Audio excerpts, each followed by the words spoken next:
Welcome to the May 13th, 2022 meeting of the House File 4300 Education Finance Conference Committee.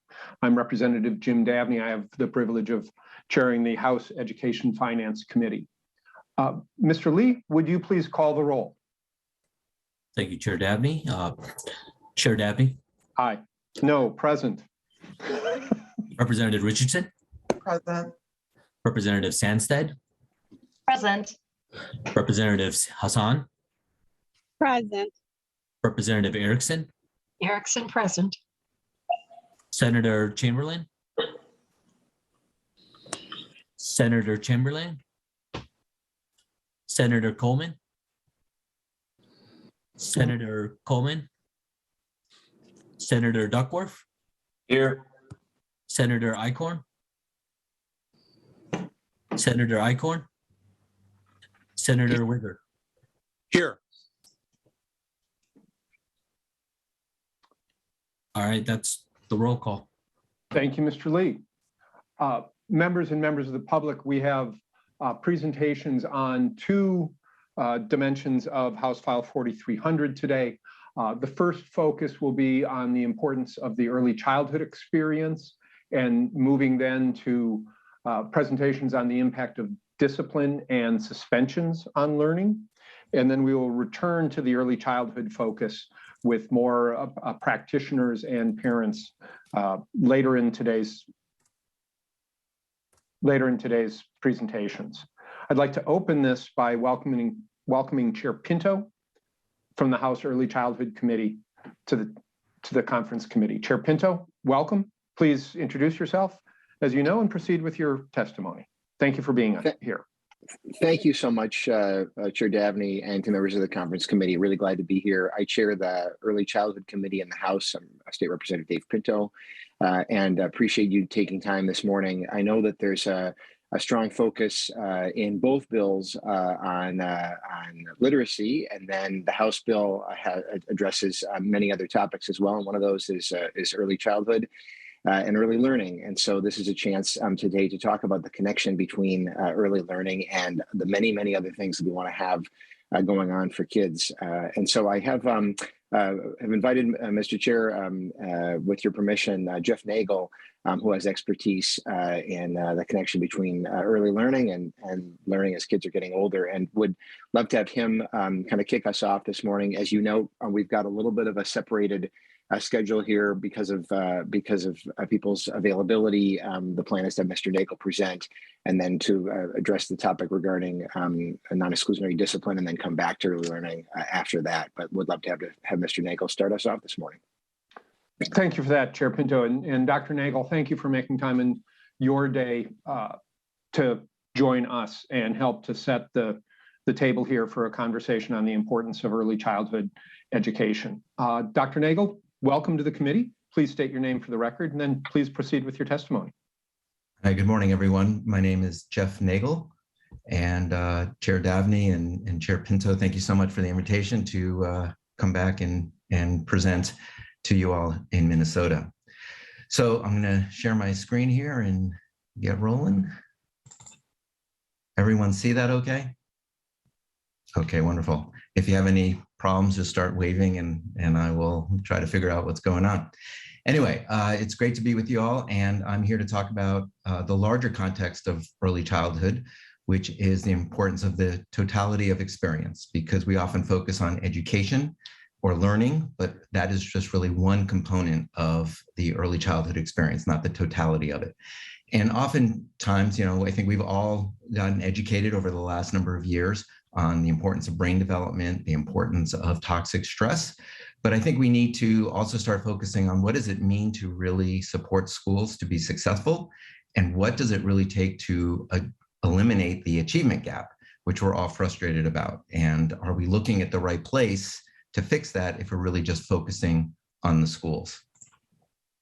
So I'm not going to really go into what I hope would be review for many of you, which is brain development. We've started to focus on early childhood more as a society in this country over the last 25 years, as we've learned more about the time the brain develops, the mass of the brain in the first 3 years, the first 5 years, There's 7 major stages of brain development. All of them begin prenatally. The first 4 you see listed on the screen, they're all completely finished by the time the child's born.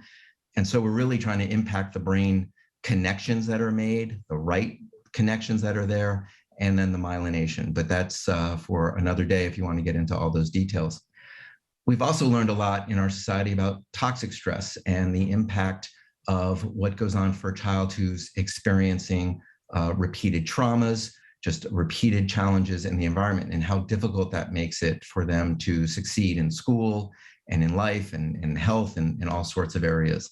And we juxtapose that with tolerable stress, which is part of everyone's life, including babies and infants who, cry out when they're hungry, when they're tired, when they have a dirty diaper. And when their stress response system goes off, we hope that there's a responsive caretaker that is going to pick them up and try to soothe them, figure out, do they need to eat? Do they need to change a diaper? Do they need some help getting to sleep? And so we as people learn that, something bothers us, and then we get to a more relaxed state. But for too many of our children growing up in chronically stressed, toxically stressed environments, stress that's unremitting and unrelenting, it's really one alarm after another. If you're growing up in extreme poverty with physical or emotional abuse in the home, mental health issues in the home, substance abuse, violence in the home, violence in the community, all of these things are kind of chronic, repeating one after another, and they impact the adults as well. And it limits the adult's ability to really help soothe the child. And so for the child's stress response system, it gets like overactivated and over responsive. But again, I'm not going to focus really on that today, because what I want to spend my few minutes with you today is really focusing on what do we mean by successful schools. We have a lot of expectations in this country for what we want schools to do. And we've really grown to expect them to prevent, remediate, and eliminate the achievement gap. But the reality is that the schools are not the source of the problem of the achievement gap. It's really what happens or fails to happen for children before they ever get to school. Because the gaps in school really start by the time the child's age 2, let alone by the time they get there for kindergarten. So those gaps are clearly there by kindergarten. They start to emerge very early in childhood. And then when we really look at the school's ability to eliminate that gap, we're really asking them to do something that's practically impossible and not happening in most areas of the country. So what do I mean by that? In this age of big data, there's an institute at Stanford that's been able to crunch literally hundreds of millions of test records across the country in the years 3rd through 8th grade. And if you think about what we want schools to do, we want schools to have kids at grade level, and we want them to advance those children 1 grade level at a time each year. So if a school is on this dotted line, you basically have a school that's doing exactly what it was hoping to do, which is at the 3rd grade level, you're getting kids to 3rd grade, right? So the x-axis there, the horizontal axis is grade. The y-axis, the vertical axis, is what level of achievement you're on. So if a school has their 3rd graders at 3rd grade level, you're happy with that school. And then of course, we expect them to advance those children 1 year at a time for each grade. So at 4th grade, they're at 4th grade level, 5th grade, 5th grade level, and on and on. So basically, I'm going to show you a few schools. And if the school is above this dotted line, it means they're ahead of the grade level at each grade. And if they're below the dotted line, it means they're lagging a little bit behind. And then I want us to look behind the numbers a little bit. So I'm going to pick on my community here. I'm talking to you today from Evanston, Illinois, right outside of Chicago, suburb of Chicago, like many suburbs, tries to have very good schools, draw people from the cities, et cetera. And for the most part, you see the solid line here above the dotted line. The kids in Evanston look better at 3rd grade. They're still looking better at 8th grade. They're actually at the 10th grade level at 8th grade. So what do you think? School's doing a good job here, right? Seems that way. But let's break it down a little bit and look at how children are doing by socioeconomic status. For the poor students in Evanston, we see they're lagging at 3rd grade, behind 3rd grade level. And at 8th grade, they've almost caught up, but they're still behind 8th grade. So we see a lot of dissatisfaction in the community that the school is not properly serving their low-income children, that those children are not doing very well.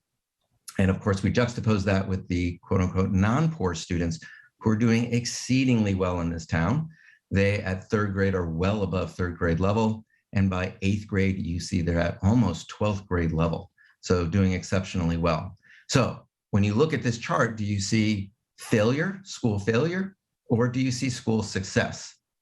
And on the one hand, the schools here are roundly criticized for failing their lower income children. But I think this data shows you a different story, because what you see happening from third through eighth grade is not a school system that is exacerbating the achievement gap. It's also not decreasing the achievement gap. It's basically educating poor and non-poor students at the same growth rate. So if you look at the gap at third grade, you look at the gap at eighth grade, if anything, it's a little bit smaller, right? Those lines appear parallel, but maybe coming together a little bit. So maybe the poor students are catching up just a tiny bit. Certainly not as much as we'd like to see. No one wants to see those types of gaps. But really, if the school is educating all children equally, that basically is what they were designed to do, was move the kids through the system with equal educational opportunity. What it is not able to do is accelerate the growth for the students who were lagging at third grade and get them to catch up. What at third grade was already a 2-3 year gap. And that's really what we have to focus on here. Are the schools able to accelerate the learning for children who are behind? Let's look at one other example here in Illinois, Chicago Public Schools, the third largest school system in the country, obviously big urban school district. At third grade, well behind third grade level, really below second grade level at that point. By eighth grade, almost caught up. Now, the Chicago Public Schools, much maligned, a lot of controversies. I've lived here 8 years, just riddled with controversy about the academic achievement. And when you see this line, do you think success or failure? Success because they're catching the kids up almost to grade level, or failure because those kids have been behind all these years? Now, the reality is that Chicago Public Schools have some of the fastest growth rates in the entire country. Means the kids are learning at a rate each year faster than the average school district in the country. As a matter of fact, it's number one for large school districts, the 200 largest school districts in the country. Chicago Public Schools is number one. On this chart, what you see is 6 years of growth in a 5-year period. So that means each year there was the average growth of 1.2 years. If you achieve 1.2 years of growth per year, that actually puts you in the top 3% of all school districts in the United States. Now, that's obviously a very different story than saying the Chicago Public Schools are failing their children because children are not at grade level all of these years.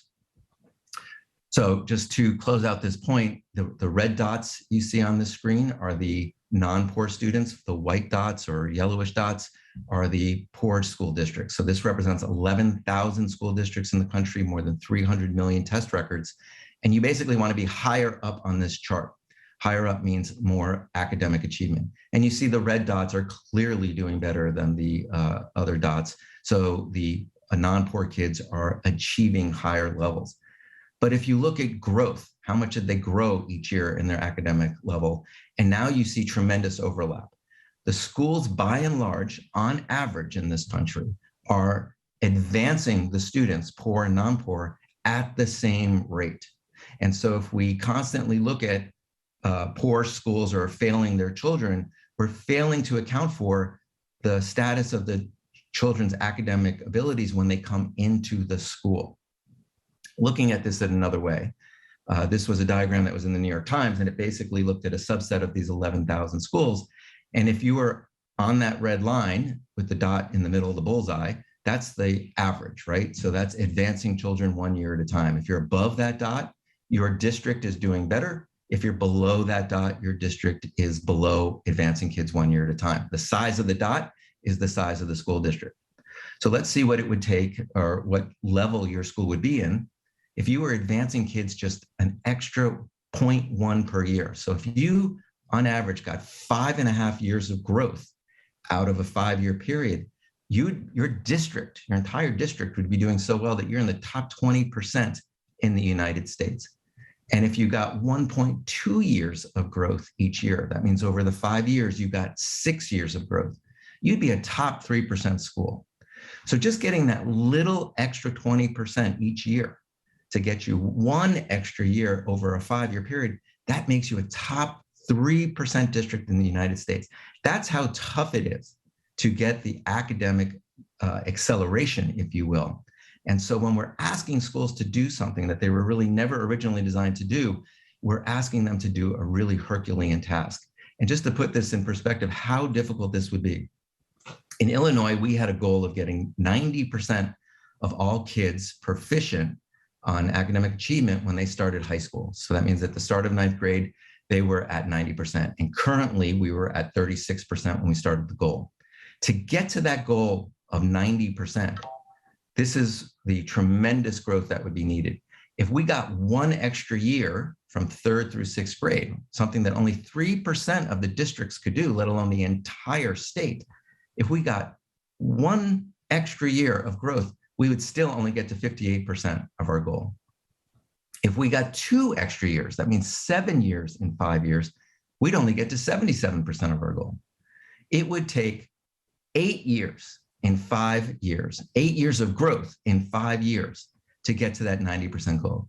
So what we're asking schools to do, if the children start school behind, we are asking them to do something that is literally not happening in the United States, let alone in a district or the entire state. So the root of this problem is what happens for children before they ever get to school.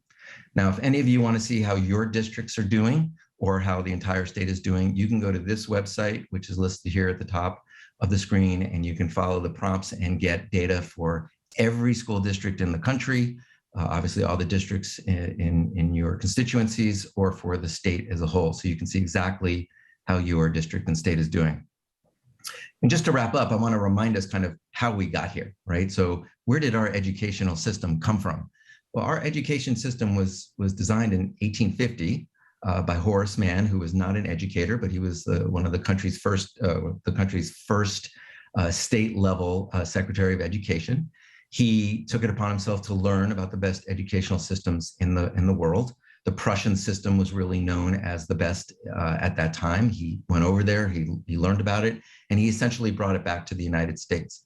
And it was 1st grade through 8th grade at the time. High school came after the Civil War. But what he created was a system that was universal, non-sectarian, free, both boys and girls, ages 5 to 14, tax-funded, compulsory, extended school year, and oh my gosh, trained teachers. So what does that sound like to you? That basically is the system we have today, obviously adding high school. It hasn't really changed much. Now, we have done some modest things. We've added a school lunch program in the 40s. We desegregated the schools in the 50s. We started federal Title I funds for low-income communities in the 60s. We started serving children with disabilities in the 70s. We revised the way we serve children with disabilities in the 90s. We started testing the heck out of our children in 2002. We revised the way we test the heck out of our kids in 2015. That's still basically, though, we're tweaking around the edges of the same original system that we had. And I want to juxtapose that with just what we've seen in healthcare since the same time, because it was in the 1850s and really a little bit after that we started to learn that germs cause disease. Up until that point, we were treating infections with leeches and bloodletting and opening windows and all those types of things. And since that period, we started X-raying by the turn of the century, antibiotics in the late 20s, 30s, kidney transplants in the 50s, stem cell therapy and bone marrow transplants in the 80s, antiviral drugs, immunotherapy. Of course, we expect tremendous innovation in healthcare, yet we really haven't seen that same evolution in education. We're really doing it the same way we always did, starting at 5. Obviously, the country's now starting at 4 in a lot of places, but we're really not taking the information that we have to say, hey, learning starts at birth, even before birth.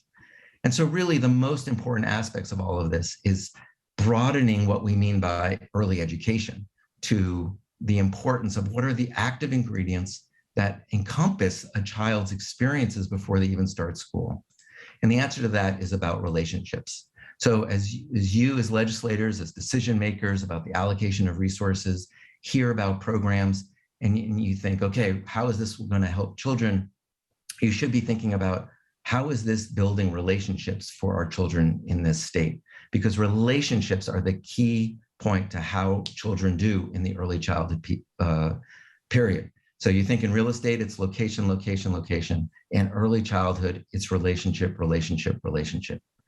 You hear a lot about attachment and secure attachment, and that's because it's through these experiences with attachment figures that babies and young children develop the expectations about the dependability of adults in the times of need and stress. Because if we can provide our children comfort, support, nurturance, and protection, they learn safety, security, hope, and trust. And when children have secure attachments, that sets them up to be self-confident, to be able to regulate their emotions, to cope with stress, and to go on to have close, healthy relationships with adults, their teachers, their friends in life. These are the building blocks of educational success. So as you hear about programs that are supposed to support young children, whether they're home visiting programs, universal pre-K or 3K, quality issues versus quantity, tax credits to support the sector, focus on 0 to 3, pay parity issues, infant mental health, paid parental leave, right? There's many issues out there, and usually we tackle them kind of one at a time. But we need to be thinking holistically and comprehensively about really the whole needs of the child during that early childhood period, because it's that time period that sets the foundation of how they enter school. And once they enter school, if we give schools kids who are there ready to learn, they're doing what they were designed to do, which is advance kids 1 year at a time. So just in closing, invest in early experience, not just early education and learning, have a very systems focus, comprehensive focus. And we really need to build prenatal up, not just K-12 down. So in closing, the last, the 5 years we're talking about before traditional school age, that's only 1,800 days, right? So we don't have a lot of time to get it right. But we have to understand that we can't just blame parents. We have to, to do this right, we have to acknowledge that there's larger systems and structures that exclude people from the resources and experiences that limit their children's potentials, the foundation of which is those first 1,800 days. Equity and opportunity starts the day you were born. So we really need to get it right at the very beginning. So thank you very much for having me here today. Professor Nagel, thank you for that. And I've already taken the opportunity to visit your website and found that my school district, the Minneapolis Public Schools, their learning rate is actually faster than the national average. So fascinating website. Thank you for that. Thank you for joining us. To members of the public, please understand that the conference committees this year in the legislature are meeting on a hybrid fashion with some members in person and some members virtual, except for today, where the leadership of the House and the Senate agreed to accommodate the Minnesota Republican Party convention in Rochester today and tomorrow by having an entirely virtual platform. So all of the legislators, all of the staff, and all of the testifiers are virtual today. I say that as a precursor to inviting members to simply raise their hand on the Zoom app if they wish to be called on, if they've got any questions or comments for myself, testifiers, or each other. I see Representative Richardson, Chair Richardson has her hand up. Chair Richardson, please. Thank you, Mr. Chair, and thank you, Mr. Nagel, for your presentation today. I especially appreciated the intro to the real brain science that we know that's really important, particularly within those first 3 years of life when the brain is developing pretty rapidly. I think we all are in agreement around early supports, and if we're going to make movement on the opportunity gaps that exist that we want to start early. We want early supports, early intervention, early identification. One question just for clarification, because you talked a lot about kids that were living in poverty. And I just wanted to get some clarification around poverty in and of itself is not necessarily a predictor of achievement. But when we're thinking about poverty plus the unrelenting toxic stress that you were talking about and things. And I was just wondering if you could say a little bit more about that. Professor Sure. Nagel.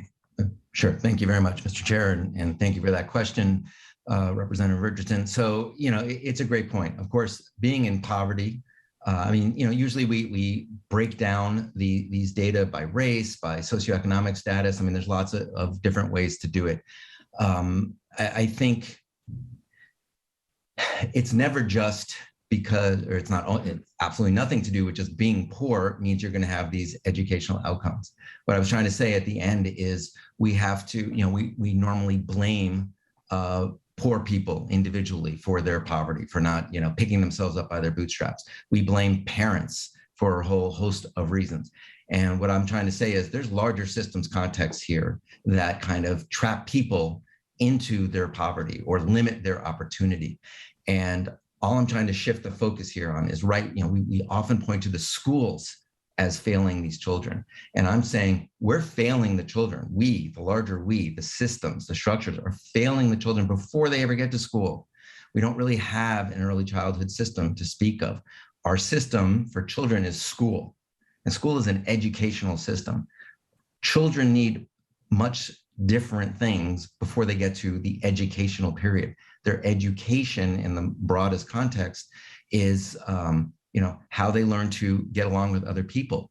Who are the adults that are taking care of them? What are the pressures in their life so they can form secure attachments so that they can learn what the world is about and that they can go into that world in a safe and trusting way so that they can attend and learn in school. We set these kids up for failure, and we definitely set them up for failure when we don't even start attending to their needs until they get to school. And then we set the schools up for failure. So we have to peel this all back, understand there's larger issues. The poverty is not what's producing the educational outcomes. It's the systems that we put the people in poverty in that limit their opportunities to move forward. So I think your question really brings out that very important point. Chair Richardson. Thank you, Mr. Chair. Thank you, Mr. Nagel, for that expansion on what you were talking to. Thank you, Mr. Chair. Thank you. Representative Erickson. Thank you, Mr. Chair. And thank you, Mr. Nagel, for that interesting presentation. To what extent, though, are we empowering parents? Because, I recall in the 2000s, we had a medical doctor serving in the House, Dr. Mulder, and he proposed that we provide a certain amount to give to moms or dads to stay home and raise their children, because parents are the first and most important teachers of their children.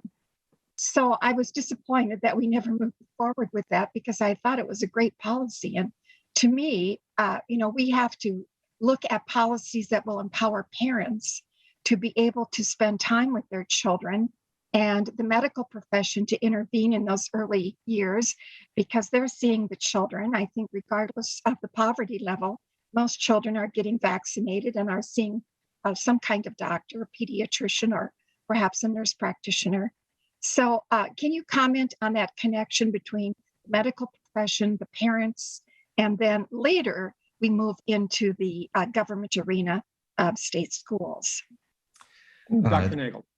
Sure. Thank you, Mr. Chair, and thank you, Representative Erickson.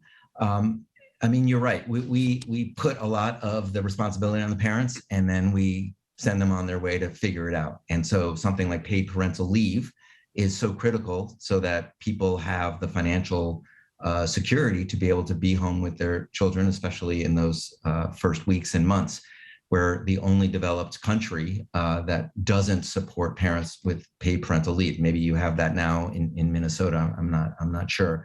And it's growing across the country, but we don't have the right national policies there. So I think that's what you're alluding to from your former colleague in the House. In terms of the medical profession, interestingly, last July, they came out with a paper, the American Academy of Pediatrics came out with a paper that really stressed the importance of early relational health. So that really was, doubling down on that notion that I was closing with about the importance of relationship. Because you as legislators need to think about how the programs that you guys are financially supporting, how do they support the relationships? So the medical profession is trying to say, look, in children's lives, not just young children, but throughout childhood, it's the relationships. It's the parent-child relationship. It's the doctor-family relationship. All of those things need to be front and center. We often don't fully appreciate the power of the relationship in terms of being that buffer against toxic stress. That's really the first line of defense for a child growing up in a stressed environment because of all the societal ills that they may have to encounter. So relationships are key. The relationships, of course, start with the parents, but it's not limited exclusively to parents. There's the child care providers, there's the teachers, there's the medical professionals, there's other social systems that they come into contact with. And if we all had a focus on the core importance of relationship for resiliency, we'd be taking a major step forward. So I think your former colleague was right on the mark. Representative Erickson, follow-up? No, Mr. Chair, but Mr. Nagel, I was not referring to parental leave. I was referring to something that would be nuanced in the early years of a parent being able to stay home with a child. There are proposals working their way through both the House and the Senate being much different from the House on parental leave, but I was not referring to that. I was referring to more of that time, that ability to allow the mom or the dad to stay home to raise the child, and providing a tax credit or something that really sustains that ability for the parents to start the education of their children with the guidance of the medical profession. Thank you. Thank you, Representative Erickson. Representative Hassan. Thank you, Mr. Chair. Rep. Erickson, thank you for agreeing with us that every parent should be home with their child. I think we're the only country in the developed world who doesn't have paid family leave, that doesn't allow parents to stay home and pay them so they can take care of their own children, because every parent knows how to take care of their own children.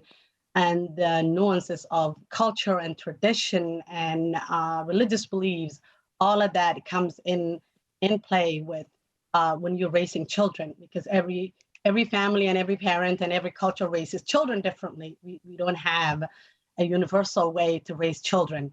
But there's a House file for that, and it's House File 1200. Chair Richardson is championing for that. Would love to see paid family leave passed, but that's not where my comment was supposed to go. I just got excited about paid family leave. My comment was that this is one of my favorite conversations, because I truly believe if we get it right for our little ones, we can get it right for our society. Because we have this small opportunity of time where the brain of the young kids are, flourishing. It's like a flower and it's growing. And all it needs is safety, and it needs knowledge. And all children need is just one trusting adult in an environment that they feel safe. So I'm really this is my favorite conversation, but I want to thank Dr. Nagel for his presentation. That was impressive. But my question, it was, how does, I don't think you have highlighted, I know poverty plays huge into this, but how does race, because in Minnesota, what we have is a system that's wonderful and is working for our white students, but isn't working so much for our students of color and our Indigenous students. And if you even like look among students of color and Indigenous students, Black students and Native students are at the bottom of that, opportunity gap. So how does race play into this? And have you had a chance to look at that and compare what does race have to do with any of this? Thank you. Professor Nagel. So, the short answer is, of course, race has nothing to do with it. There's no reason why your race determines these educational outcomes, other than people are growing up in our society with our systems that produces these results. So on the one hand, it's good to look at the data by race because it exposes problems, but the problem isn't the race. The problem is the resources the different races have, not just today, but of course, how we got here today. So your question raises all the complicated questions that I think our country needs to be grappling with, because the societal struggles that we have aren't individual responsibilities. They are the product of the systems that we all are in. And the system produces the results that it's designed to produce. It doesn't just happen by accident. When we don't like the results, we change the system. And that's really the challenge. So if we don't like the outcomes by race, it's incumbent upon us, all of us, to change the system to correct that, because the system is producing outcomes that we've created that system to produce. So we've messed up. We have to correct the system so that we don't produce those outcomes, because there's nothing inherent in anyone's race that would tell you, therefore, they should have less academic achievement or less or different health outcomes. That's just, there's no reason for that. So they're artificial. We've created them, and we have to own that and take responsibility and change the system to produce the outcomes that we really want. Representative Hassan, any closing comment? No, just thank you. Thank you. I think Dr. Nagel just alluded to where I was going with this, because I know, and we all know that like there's no abilities that people are, special abilities people are born with. We all are born with the same abilities. It's about accessibility and resources that are available to different groups that aren't available to other groups. And it's about exclusion, excluding one group from resources, and just and that's why we're here. That's how we got here. So thank you very much. Thank you, Mr. Chair. Thank you, Representative Hassan. Last question for Professor Nagel, Senator Uyghur. Thank you, Mr. Chair. Thank you, Professor Nagel.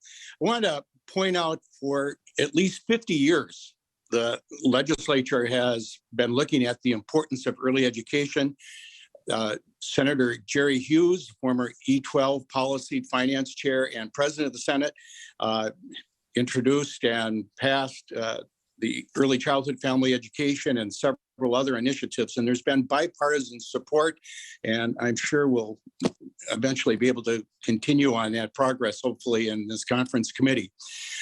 I'm wondering, Professor, if you could identify an exemplary district in America where they have invested the resources and achieved the metrics, the goals that we've talked about.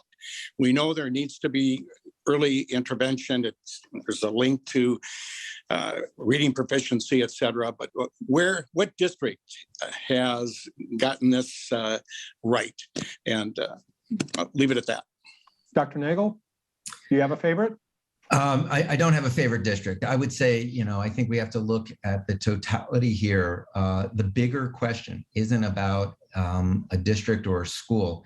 What community or state is really making the investments in the totality of an early childhood system that we need, right? So on that near to last slide, when I listed like all those bullets of things that an early childhood advocate might be coming to talk to you about, from paid parental leave to infant mental health services, home visiting programs, pre-K, 3K, infant toddler care. All of these things are important, and we usually battle out over one of the issues, or we partially fund with a big investment, but we partially fund a home visiting initiative, and then we wait a few years and the evaluation says, yeah, it's doing its job, but we're not moving the needle because the investments aren't big enough.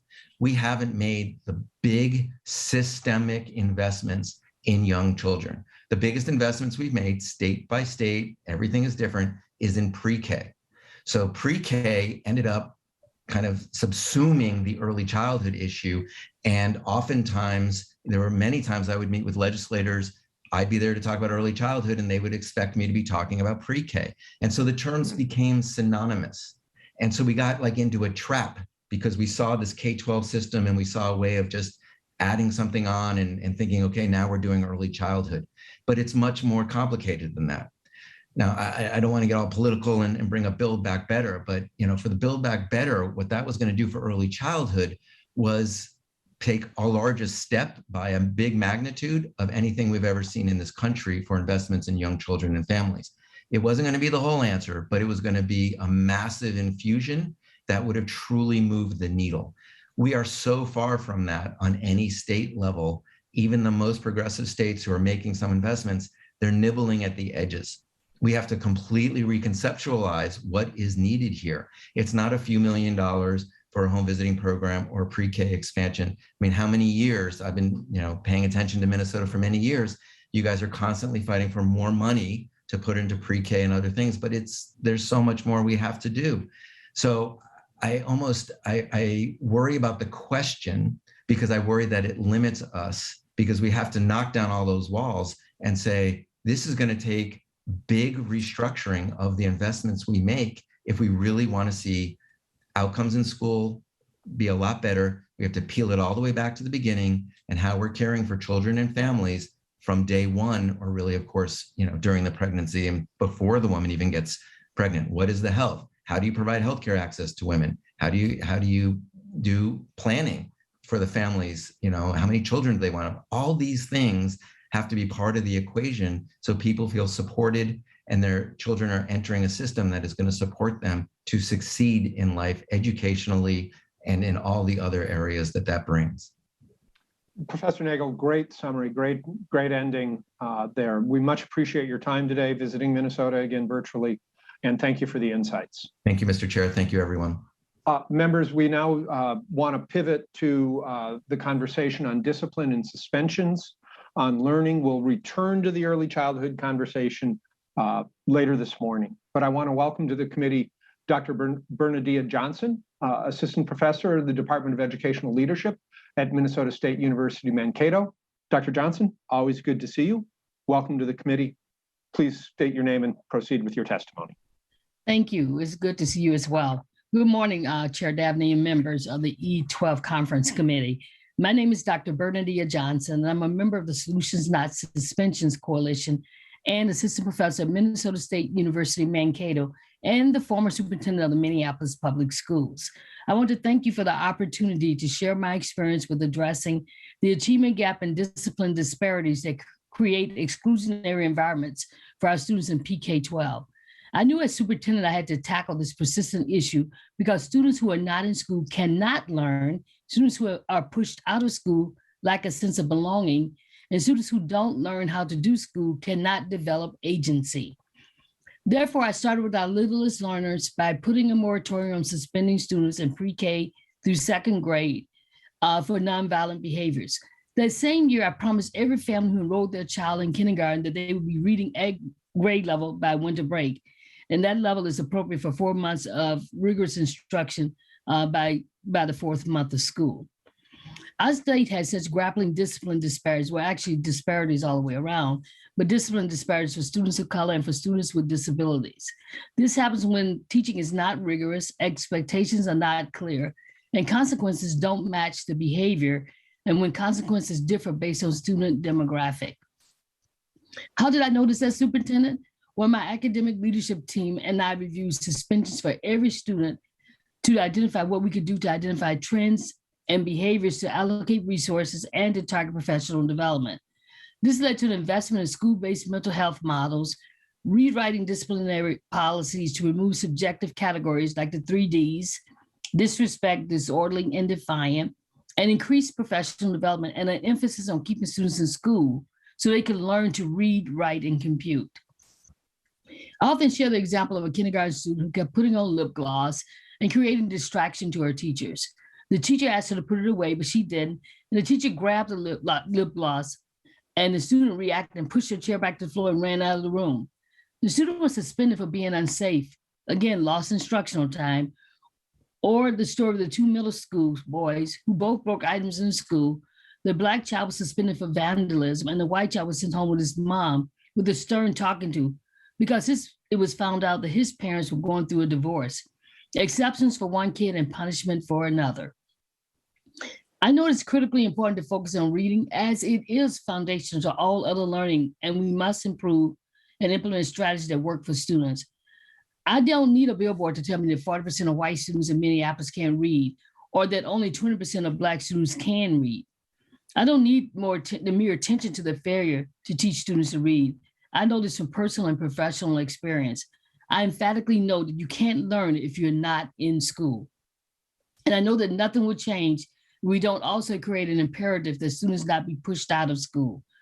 We must be clear and consistent. We must have clear and consistent expectations for our students. And more importantly, we must not socialize our youngest learners to believe that school is not a place for them.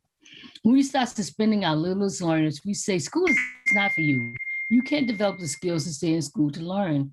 When our youngest learners are struggling to do things that don't meet expectations, it's often because their needs are being met. We need to find ways to figure out what those unmet needs are. It could be that a sense of belonging, agency, or learning have not been met. We owe it to our youngest learners to keep them in school and not send them the message at earliest grades that school is not for them. You have the power to allocate resources for this important work, and I ask that you use it for the children who can only benefit. Thank you for listening and learning from my experiences. I will leave my statement with your staff. Again, thank you. And I could not say, it's relationships for results. Relationships really matter in this work, not programs, it's the people. And until we just got to get this right, you guys. After all, we're Minnesota, right? We are Minnesota, Yeah. Dr. Johnson. And we've had other powerful testimony this week going directly at your closing comment there about it's about relationships, and that what we're trying to fund here in House File 4300 in a number of areas is more skilled, trained people to build relationships with kids in schools.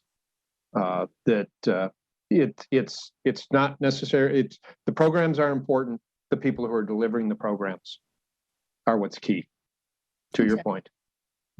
Thank you for joining us today. Sure. Next, Simon Hoffer, a student in Minneapolis. Simon, welcome to the committee. Please state your name for the record and proceed with your testimony. My name is Simon Hofer, and I am in 4th grade. When I was younger, some of my teachers made me stay inside during recess when they thought I was misbehaving. I didn't like it. I don't remember what I did that made them tell me to stay in, but I am autistic, so there is a pretty good chance it had something to do with my anxiety.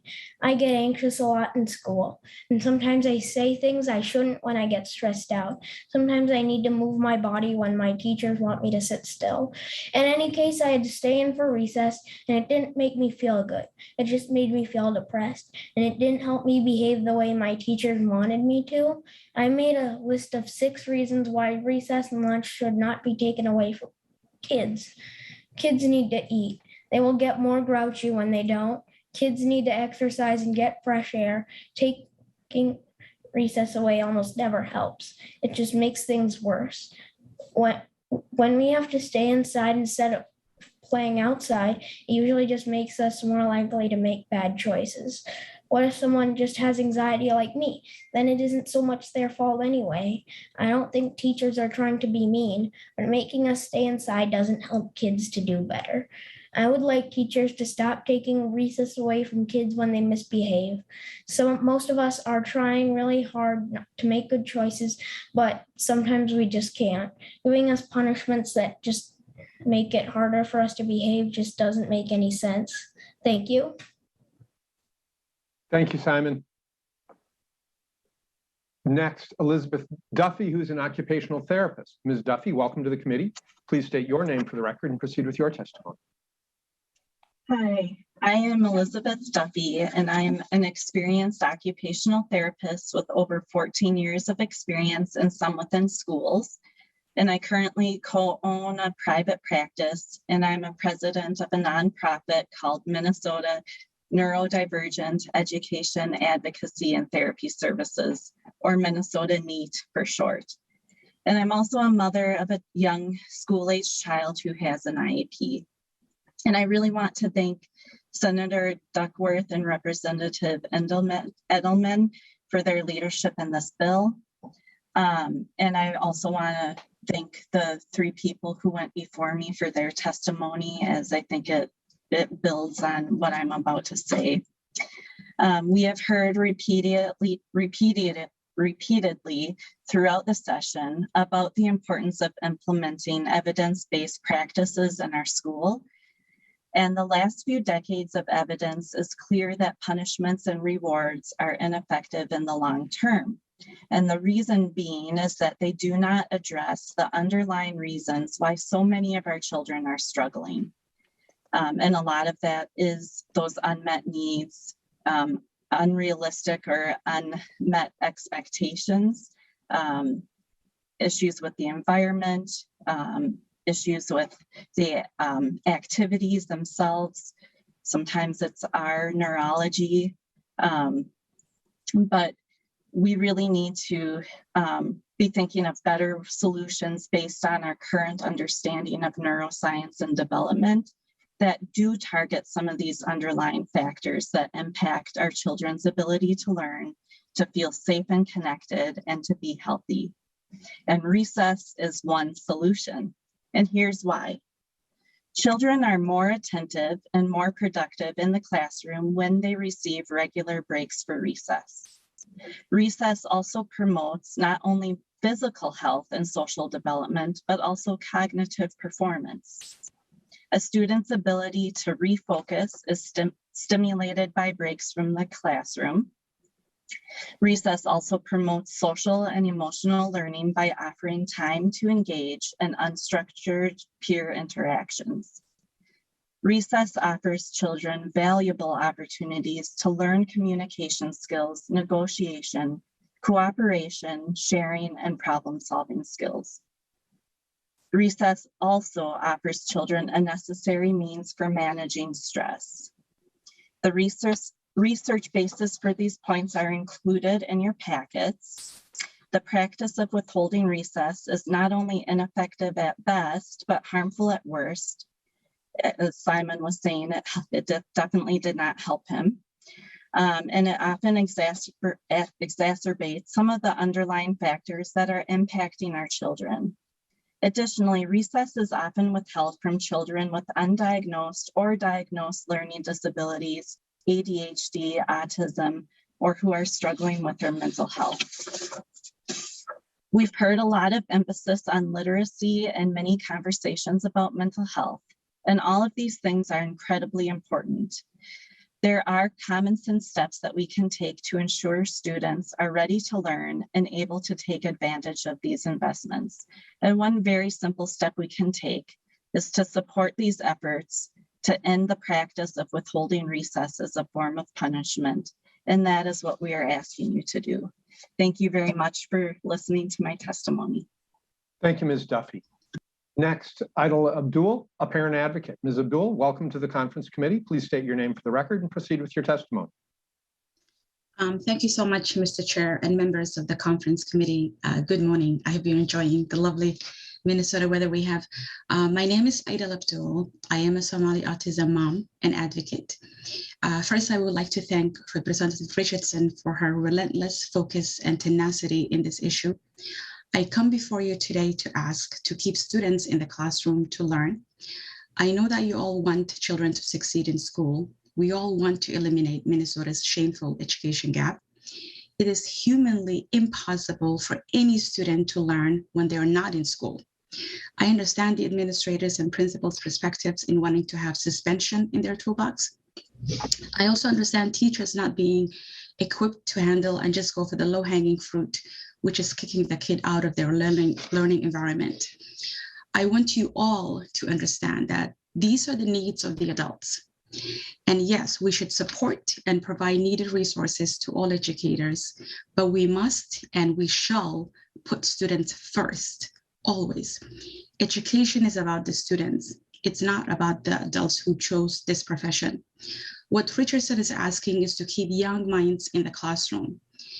And these are 5, 6-year-olds. This is just K to 3rd grade. They're not, adults. They're babies. And if we can't come up with creative ways to keep kids in classroom, what does it say about us? And for the 1 minute or so I have, one of the speakers before us talked about poor and how that affects in your education system. I beg to differ. I'm a refugee. I came here as a refugee. I actually went to, my first school was in Illinois. It was a little town called Hinsdale, which is not far from where Professor Nagel was. The teacher, I was rebellious, right? It's a new country, new language. Everybody looked different than me. Nobody looked like me. And I was very rebellious. And I failed in my first semester. I failed every class except gym. That's the only thing I passed. But there was a teacher, Mrs. Wentworth. Mrs. Wentworth was a white woman teacher. She didn't look like me. She didn't have my culture. But she came to me and she said, Idol, I know you're smart. You are doing this because it's hard for you. You don't know English. You don't know the language. You are a refugee in here. You're an immigrant. But I'm going to guide you. I'm going to teach you. And I never forgot Mrs. Wentworth. The first word in English I learned was quarter. Just a quarter.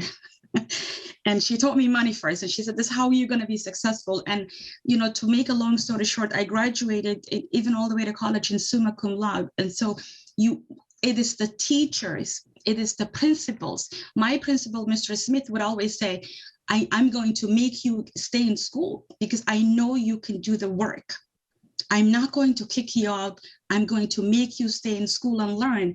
And that's what we need. We need teachers and principals and administrators who care about the children. They don't have to look like us, but they have to have empathy and compassion. And I'm asking you to please, Mr. Chair, my time is up. I always time myself, to please negotiate and come up with something between you and the Senate so that I'm not here again next year, so that this bill passes. I'm sure you want to see my pretty face every year, but I really would like to not come back next year. So please, please, please negotiate and pass this suspension. Thank you so much, as always. Thank you, Ms. Abdul. Last testifier for this portion of the discussion today is Kulia Pringle, a member of the National Parents Union. Ms. Pringle, welcome to the conference committee. Please state your name for the record and proceed with your testimony. Thank you, Mr. Chair. My name is Kulia Pringle, and I am the state director for Minnesota with the National Parents Union.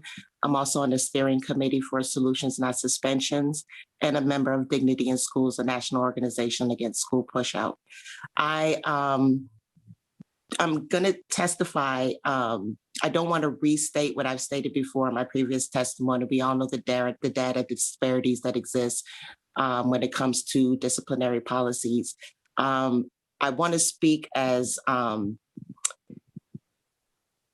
want to speak on behalf of the many parents that I've represented and advocated for when it comes to suspensions in kindergarten through 3rd graders. A lot of them have stated that when their kid act up, when it's developmentally appropriate for them to act up, a lot of times they notice that at home that their kids aren't picking up or not learning how to read or not being where they should be. And so a lot of times that they're behaving in a way that is not constructive in school because they don't have the skills in order to succeed in the classroom. And then when the child gets suspended, if there are older children, a lot of time that parent has to rely on that older children to watch that child during the time that that child is suspended. Further, having more kids losing instruction time. And then sometimes if there's not an older kid to watch the kid, the parent has to find childcare, the parent has to leave work for a couple of days, which further jeopardizes them.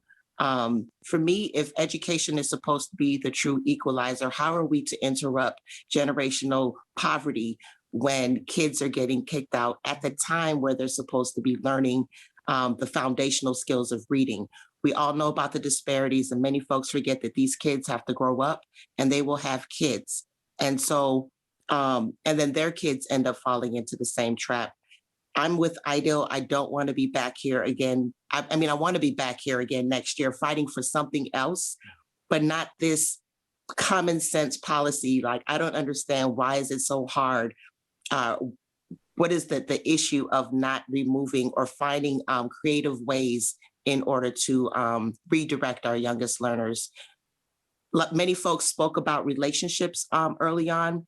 My first introduction into the education system was a Promise Fellow, and the basis of my job was to form relationships with parents. And I realized that, wow, once I knew the parents of the children, classroom management or hallway management, cafeteria management was not a huge thing, because I could quickly say, I could call your mom, I could get your mom on the phone, or, you know what I mean? Those kids knew that I knew their mom, and mom is the most scariest thing when it comes to kids and discipline.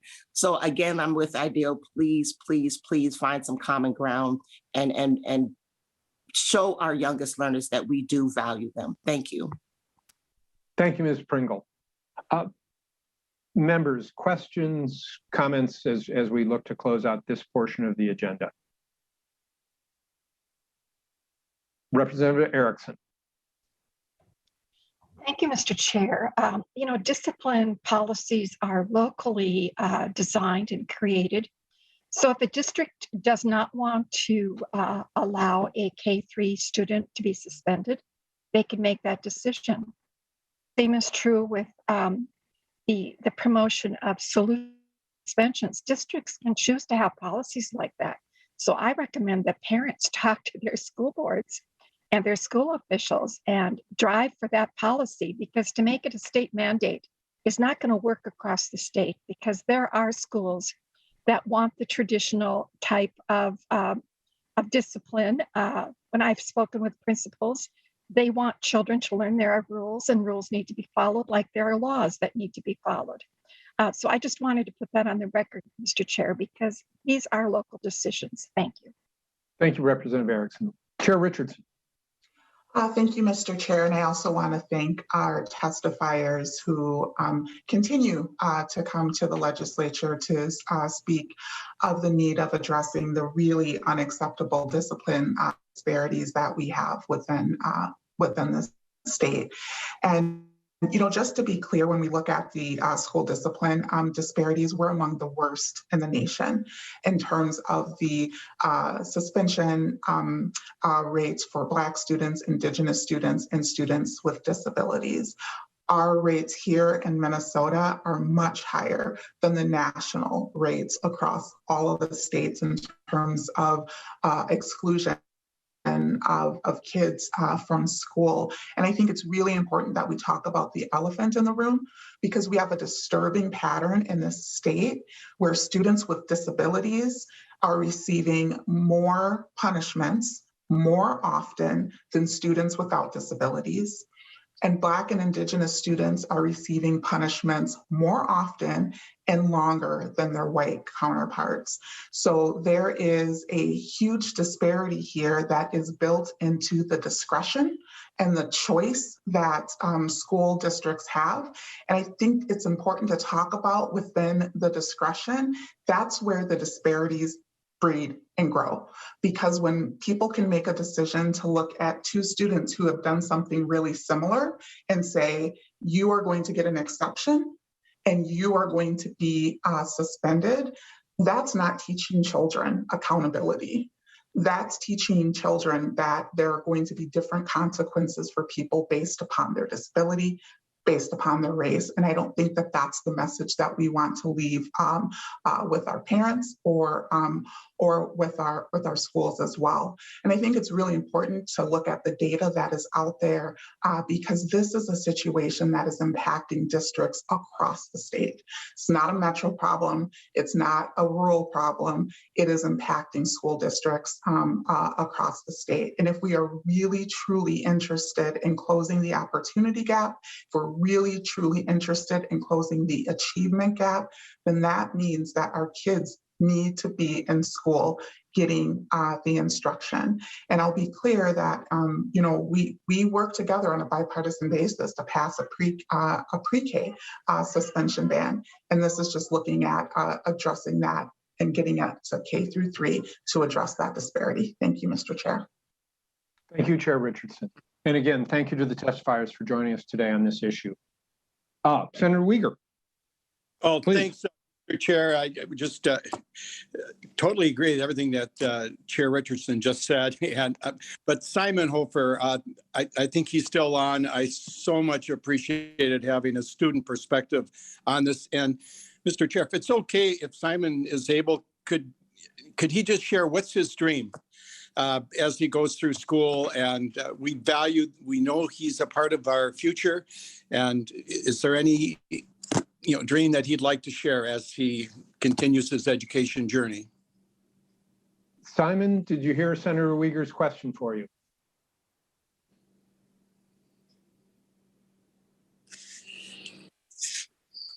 Looks like Simon has stepped away from his computer. Okay. Well, sorry about that, Senator Uyghur. Okay, anyway, thank you so much for having him as a part of our agenda. Certainly. Brings it into perspective again. Yes, thank you. So members, we now want to pivot back to the conversation on early childhood. We accommodated Dr. Nagel's schedule so that he could join us.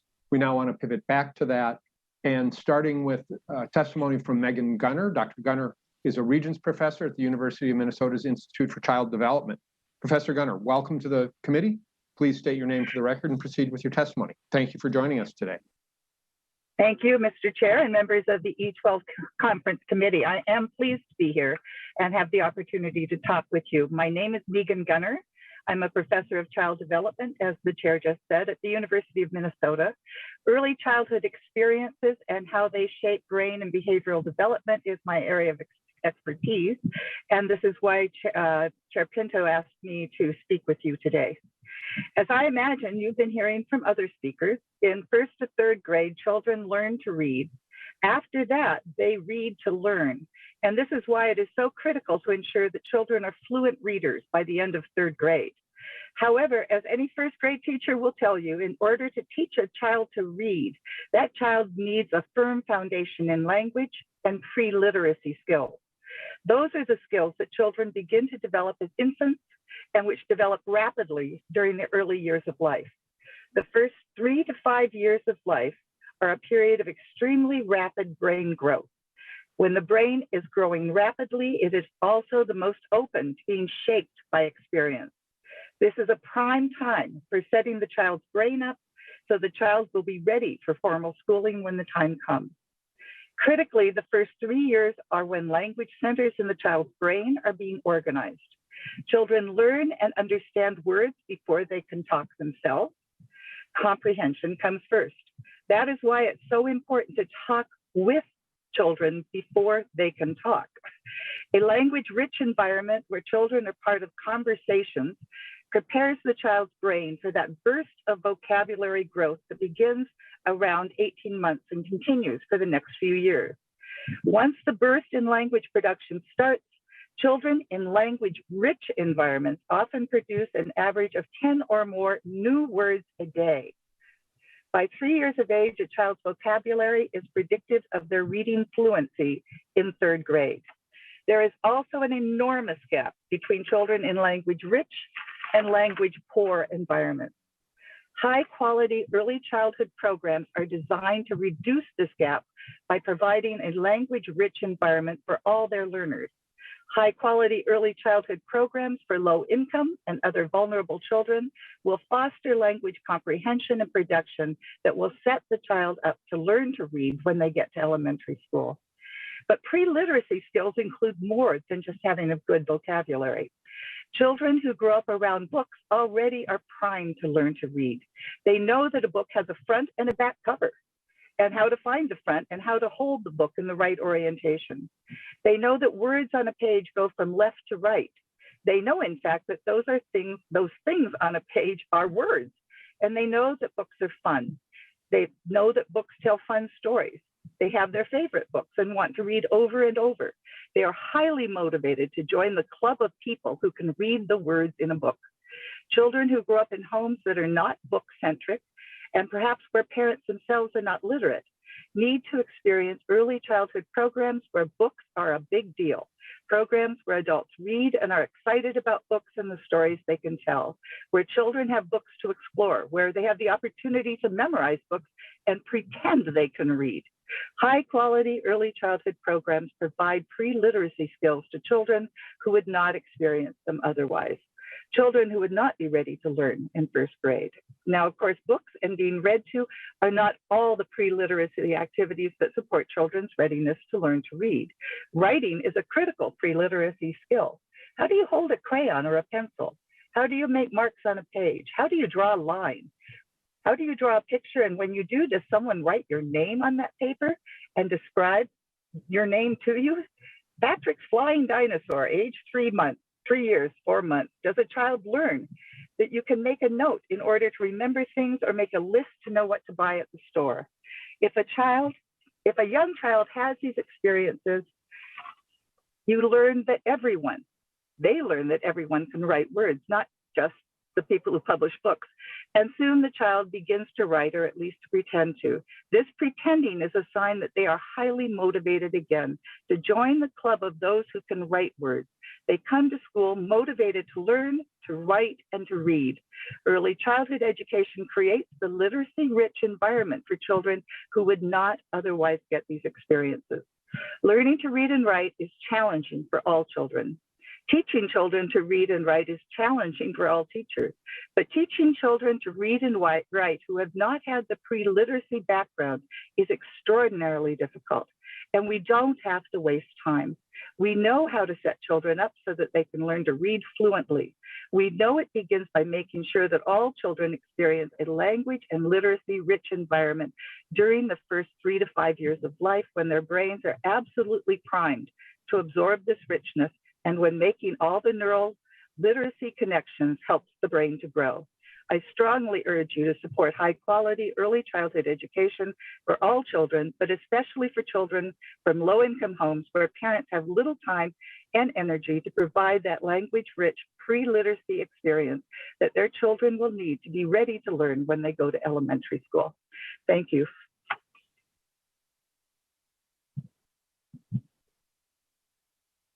Thank you, Professor. Appreciate your time this morning. Next, Martha Iguera, a birth to 3 early childhood special education teacher with the St. Paul Public Schools. Welcome to the committee. Please state your name for the record and proceed with your testimony. Thank you, Chair. Good morning, everyone. My name is Martha Iguera, and I'm a birth to 3 early childhood special ed teacher in St. Paul. I help families address developmental delays early. I visit children in their homes and in their preschools. I see firsthand the difference that having preschool choices makes to families. At upwards of 13%, early learning has one of the best returns on investment. And when early intervention is streamlined into preschool settings, it's like interest earned on this investment. 0 to 5 years is when 90% of brain development occurs. We see second and even third language acquisition occur in a matter of months. Months. I challenge you, which one of your adult brains can learn Mandarin by August? Now I want you to imagine a preschool classroom here in St. Paul. It's circle time in Ms. Carolina's classroom. There are 10 2-year-olds gathered, ready to listen for beginning sounds of words. They shout out as they recognize that the letter C is for teacher Carolina. The sh sound is S and H put together, and that's for teacher Shanae. Milo knows that 2 friends start with A, but he can differentiate between the long A in Ayla and the short A in Anthony. The O in Olive also makes a circle as they all draw it in the air. And all of this happens in English and in Spanish. 1 child has autism and 2 receive speech therapy, meaning their special ed services are provided right here. Their parents don't need to drive to a clinic to get therapy after a long day or even miss work. And one child has made so much progress, he doesn't need autism day treatment or PCA services at home. This is cost savings to families and taxpayers. This is what we call an inclusive preschool, a one-stop shop. Many parents ask, but can my child attend preschool? Turns out it's not the child's job to be worthy of educating. It's educators' job to make learning spaces ready for children. Last year alone, 3 students in that exact preschool graduated from special education services when they turned 3, and 2 exited at ages 4 and 5 years. That means because we didn't wait and see, and children were able to access high quality preschool and receive their intervention services right here, gaps in their development closed. This legislative session, I'm energized by the movement towards the science of reading. At 2, children identify letters. At 4, they can master rhyming and alliteration and crack the code of putting together letter sounds. Letters training is all the more effective in K-12 when we're not deciding between whether or not a child requires intervention or just needs more exposure to early literacy because they never had access to preschool. Families want a mixed delivery system that allows them choice. You want your child to attend for just half a day? Head Start offers this. You need full day programming and transportation? Many district pre-K programs offer both. You need a longer day because you work full-time? A community childcare program.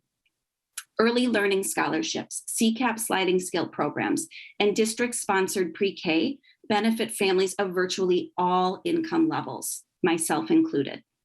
If we're going to invest in letters training for elementary, let's not forget about access to early learning programming that sets the foundation. Thank you. Thank you, Ms. Iguera. Particularly timely because just earlier this week, we had some discussion in committee and a question about, do children ever graduate from special education services? And 5 children from your program graduating at such young ages, good for them and good for the taxpayers. It's a double bonus for everybody. Thank you very much for your time today. Next, Jules Ruby, a kindergarten teacher from the Cass Lake Bena Public Schools. Ms. Ruby, welcome to the conference committee. Please state your name for the record and proceed with your testimony. Jules Ruby, and thank you for your time. I'm here to speak about the importance of preschool before entering kindergarten. I'd first like to start with the need of early intervention. If our students have been to preschool, a lot of those early intervention needs have already been met, such as, is there a learning disability? Is there a speech disorder or fine motor skill? If that has not been detected, first we need to do the paperwork for that, which can be a time lag. And then there's also a 6 to 8 week interventions that we have to do as well, which just sets them back slower than the other students. They're more behind. Secondly, there's students that come in who have not had preschool that don't know the difference between letters and numbers, let alone that letters make sounds. By the end of kindergarten, the expectation in Minnesota is that kindergartners will be reading at a D level, which they're already not quite developmentally ready for. So if those children do not have that understanding, then they're pushing them further back. Also, I've had students who have not been in preschool who have never held a pencil or crayon. And I know that sounds like an easy thing to teach a child, but it is not. And that can be a week to 2 weeks time, teaching them just how to hold those correctly to be able to do that. Students who have not been in preschool lack just the understanding of being in a classroom and what that means, how they conduct themselves. Are they able to sit for a whole group lesson for at least 5 to 10 minutes? We've noticed kindergartners who have not had preschool are often lacking in self-help skills, such as little things like putting coats on, buttoning their pants after they use the bathroom, being able to ask a teacher for help if they need help, if they're not understanding something. And then also sometimes there's issues with toilet training as well. I cannot stress the importance of preschool before kindergarten, especially with the state standards changing now with the expectations of more writing standards. It's extremely important. Thank you for your time. Thank you, Ms. Ruby. Next, Kulia Pringle, member of the National Parents Union. Ms. Pringle, welcome back to the conference committee. Please state your name for the record again and then proceed with your testimony. Thank you. Thank you, Chair Daphne. My name is Kulia Pringle, and again, I'm with the National Parents Union, and I am here to support and to echo the support of the families that I work with in Minnesota in support of investing in early childhood programs. I do want to say that for me, speaking personally, when my child was younger, I did live in poverty, and I was a smart young adult, but I wasn't smart enough to understand how kids learn language or how kids learn how to speak. And so my daughter, who was very smart, had a delayed time in when she learned how to speak. She knew, she understood, but she didn't speak. And I took advantage of the pre-K opportunities because I knew I needed support. I knew I needed help from professionals. I understood that I would read to her, but I didn't understand that I had to actually model how reading worked by pointing to the words and things like that. So again, I just employ, if we invest in, sometimes it's not that we as parents don't know or we don't care, we just don't know. And if we don't know, we don't know. And again, a lot of parents deal with what I deal with now to this day is the shame of, did I do something wrong at that time where she could have been learning at an earlier age, but because of my lack of knowledge, did I delay her learning in some way? And the shame of that still to this day bothers me. So again, I implore everybody to just, again, compromise on early childhood, investing in early childhood, because there are parents like me who just need the extra support. I didn't learn how to teach kids how to read until I went to school to become a teacher. And so now I have that knowledge base and I know where I lack that. But a lot of families, again, as I said before, you have kids who are growing up who went through the system of K-12 and did not get the foundational skills that they needed. And so they have children now. And so we can't expect them to give them this, try to give their children the same foundational skills that they never had. And we can do that as a society. To me, it takes a village to raise a child, and as many caring adults and caring politicians out there showing our kids that we do care, the better society will be. Thank you. Thank you, Ms. Pringle. Our last testifier today is Marissa Adam, Chief of Police in Thief River Falls. Chief Adam, welcome to the committee. Thank you for being here. Please state your name for the record and proceed with your testimony. Thank you, Mr. Chair and committee members. Thank you for the opportunity to testify. My name is Marissa Adam. I'm the Chief of Police in Thief River Falls, Minnesota. I am also a member of Fight Crime Investing Kids, which has really helped open my eyes to how much we need to help these early childhood children and their families. The research is clear. Helping kids develop critical social and cognitive skills in the first 5 years of life not only helps prepare them for kindergarten for longer term academic success, it can also prevent crime. As it stands, our state faces some monumental changes. On the education front, too many children are falling behind before they enter school and often perform poorly in later K through 12 years. In fact, more than half of Minnesota 8th graders are not proficient in math.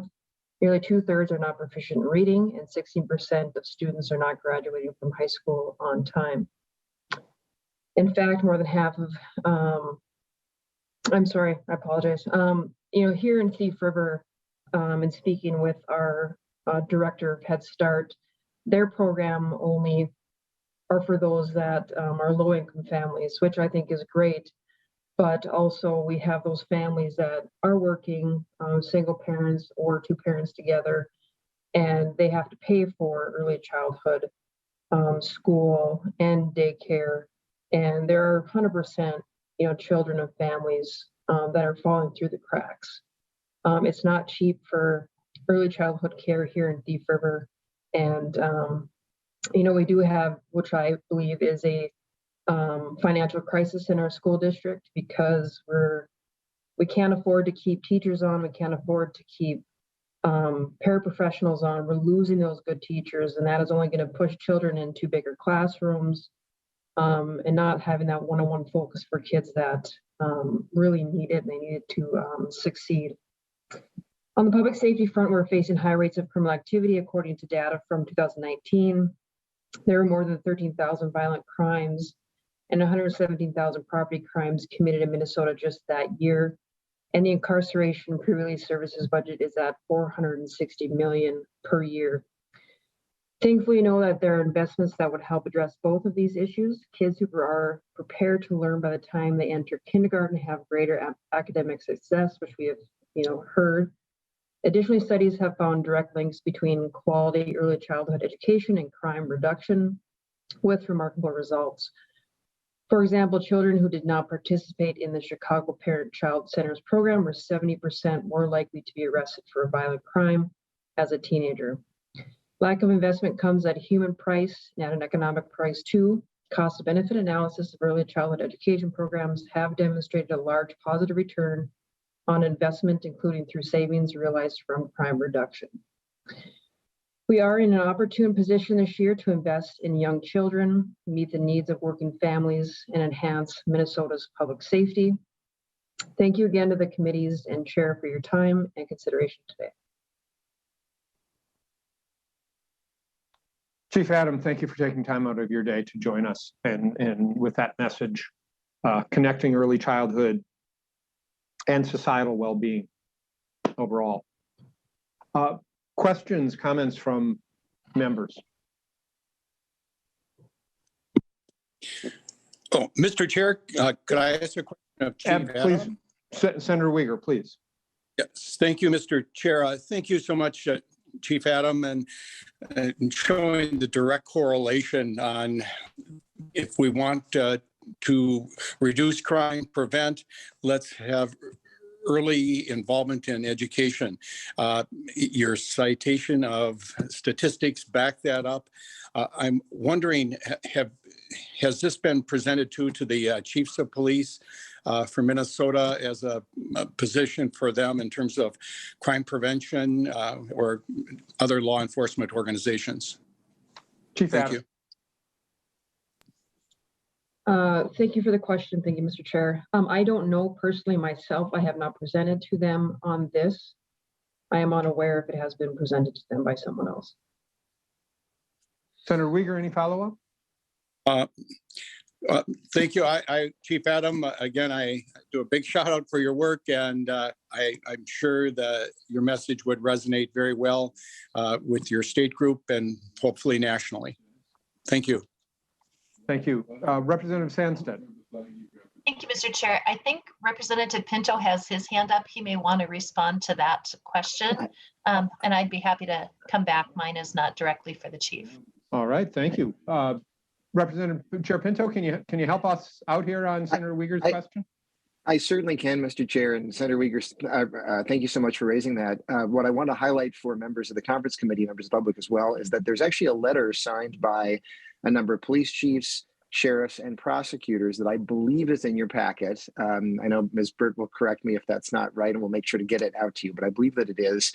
And so there is widespread support. I don't know that the Chiefs of Police Association and Sheriff's Association have yet taken an official position, but many, many members throughout the state, including I think folks who are in the districts of committee members, have signed that urging investment. And I know there's steps to take to have those organizations do it.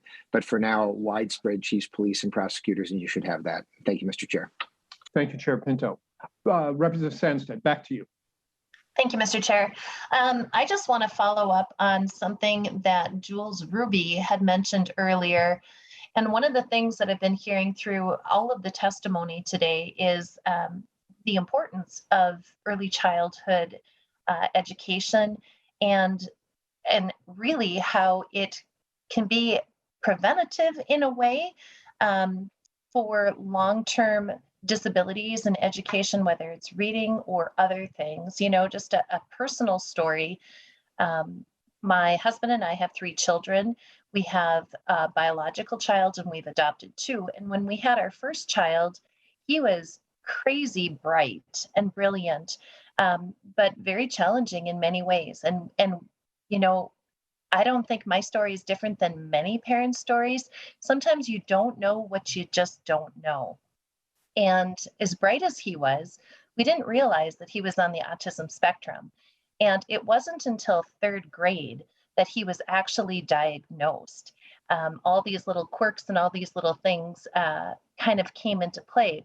His academic intelligence, his abilities were, you know, exceptional, but there was a whole host of other things. And so when we think about early childhood education and giving our children the opportunity to be in a school setting, those are trained eyes that can pick up on learning disabilities, speech disabilities, things like that, that oftentimes the best intentioned parents, the most affluent families don't even pick up on or don't recognize as being a problem.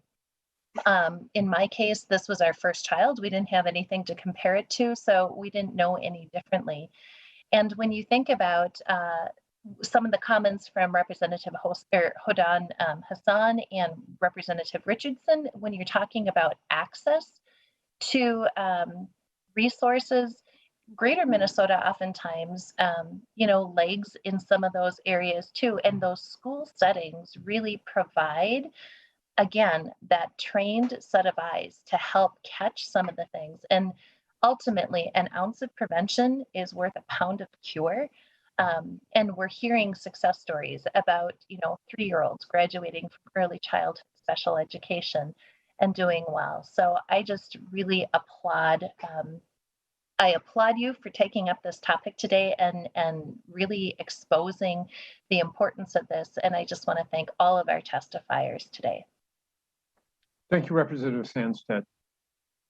Commissioner. Thank you.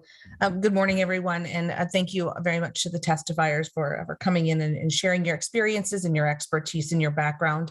I think a couple of pieces as we had the opportunity to listen really helped to set the stage around the structure and the way that we think about education and the fact that our system has not adjusted or changed since the 1850s. And so I think that it is important to know that the 2 pieces, as I was listening, really helped to, I think, come together was first and foremost is that we know that early learning is incredibly important. We know that it is a place that starts as a proactive approach to being able to help to support that students are having access early, that they have also the support of family educators and supporting parents. I think Representative Erickson's point around ensuring that we are inclusive of parents and families is incredibly important, and they are their first best teachers.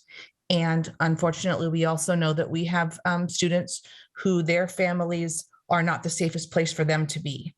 And that their very first best hope is actually the educators with whom they are having the opportunity to interact with on a regular basis. And so having that balance and really building that partnership in that family space continues to be important, and really thinking about how that proactiveness at the early learning, not only around academics, but also in social emotional learning and supporting of mental health, really means that we can again be proactive in that approach and are not trying to catch up as students are entering into a K through 12 system.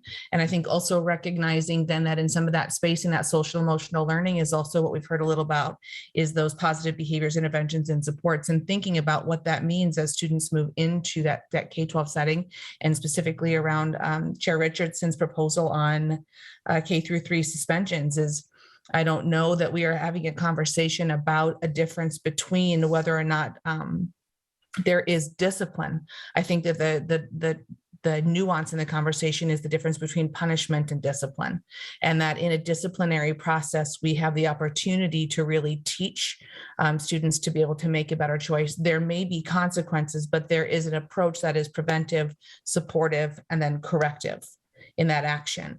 And thinking about the line versus discipline versus punishment and what that looks like. And that language is a vastly different piece.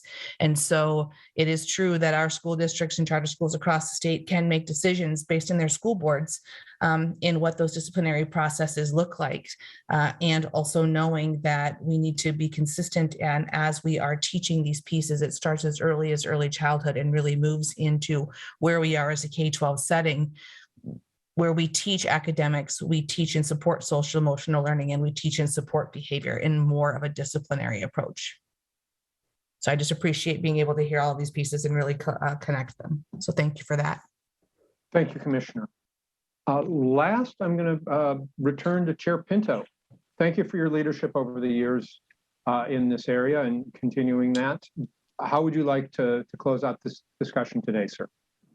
Thank you so much, Chair Dabney, and thanks, members, for the great conversation, especially to the amazing testifiers. I want to make sure to note before I forget that I was really delighted to work with Chair Richardson a couple years ago to move forward that pre-K suspension ban, and I think that has worked extremely well. And so really would urge just on that piece that we recognize that if that's good for our 4-year-olds, to move that up for kids who are a little bit older as well. Mr. Chair, maybe should have started this at the beginning of the day. I don't know if the timing would have worked for that, so I'll do it now just to highlight that the bill that comes out of the House that the Conference Committee is considering takes a really comprehensive approach to early learning, investing in early learning scholarships for infants and toddlers, and moving up to a mixed delivery voluntary pre-K program for older kids. What we heard today is that learning is absolutely critical in the earliest years. You heard from Dr. Nagel showing that our school districts are actually doing an amazing job advancing kids 1 grade per year. And in fact, our biggest, most urban districts are in fact closing gaps, but slightly. Because in fact, to significantly close gaps during K-12, as he showed, would require districts throughout the country to perform many times over what any district in the country has been able to do. The time to close gaps is in the earliest years, and we heard those amazing accounts from our testifiers after we heard from non-exclusionary discipline. Dr. Gunner making the point that regarding literacy, that we the way that a child can learn to read when they're in elementary school is based on foundational skills and architecture that was laid in those earliest years. And the stories from Ms. Iguera and Ms. Roby and Ms. Pringle as well. Members, early childhood education clearly has a broad definition. It's a comprehensive approach, and it's built in the context of relationships. And we heard that in the context of those stories as well. What we do through this bill and through the House's proposal is to establish those strong relationships starting early. And I really would urge members of the Conference Committee, as you continue your work, to not take a very narrow approach saying, well, we need to look at a precise time inside of elementary education, but instead to say, how are we going to make sure that when children are entering the K-12 system, that they are doing so absolutely prepared to learn?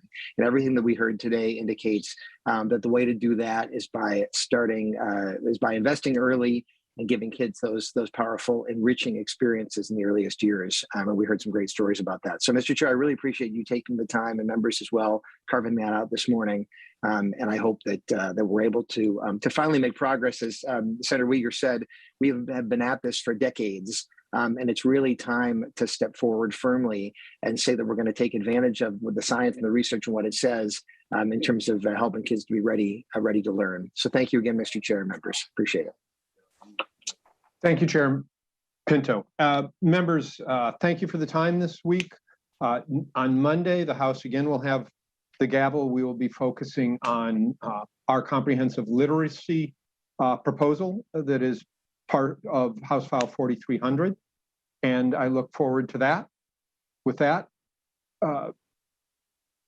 enjoy the weekend. Thank you very much. We are adjourned.